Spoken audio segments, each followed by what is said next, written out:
नमस्कार भावांनो, मी अजिंक्य काम करतो P&O क्रूज शिप मध्ये आणि आज 15 ऑगस्ट आहे आपला इंडिपेंडन्स डे. तर आम्ही आज नॉर्वेला आहे. तर चला तुम्हाला दाखवतो आम्ही शिपवर कसा इंडिपेंडन्स डे साजरा करतो. काल पाकिस्तानचा होता आणि आज इंडियाचा होता, त्यामुळे दोघांचा मिळून एकत्रच सेलिब्रेट केलं जातं. तर शिपवरती काय काय फूड असतं आणि कसं एन्जॉय केलं तुम्हाला दाखवतो.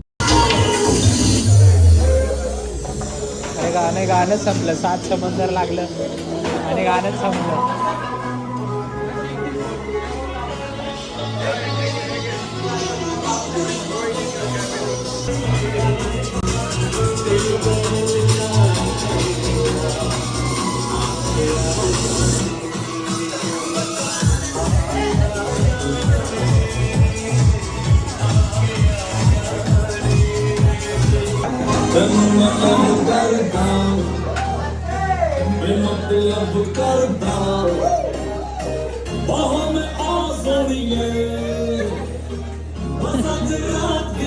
आणि भाऊ मस्त गाणी बिनी लावलेली आणि सगळेजण जेवण वगैरे एन्जॉय करत होते. इंडिपेंडन्स डे खरंच भारी साजरा केला होता इथं शिपवर. आणि जेवायला भाऊ एक नंबर होतं. सगळ्या मिक्स क्युझन होत्या, Indian, Pakistani, Italian, Filipino, Indonesian, African सगळं काय मिक्स होतं. त्यामुळे जेवायला एक नंबर होतं. भजी बिजी होती भाई. आम्ही फक्त इंडियन आणि फिलिपिनो घेतलं थोडं. एक नंबर जेवण होतं. जेवण बिवण एन्जॉय केलं. नंतर आम्ही गाणी ऐकत बसलो तिथं. थोडा भारी गाणी लावली होती. मग काय सगळं झाल्यावर आम्ही तिथून निघालो, आलो. इंडिपेंडन्स डे आमचा सेलिब्रेशन झालं. तर इथं काय फ्लॅग होस्टिंग वगैरे नव्हतं, त्यामुळे आम्ही जेवण वगैरे केलं आणि डायरेक्ट केबिनला आलो. तर चला भेटू मग नेक्स्ट व्हिडिओ मध्ये. लाईक करा, फॉलो करा, शेअर करा.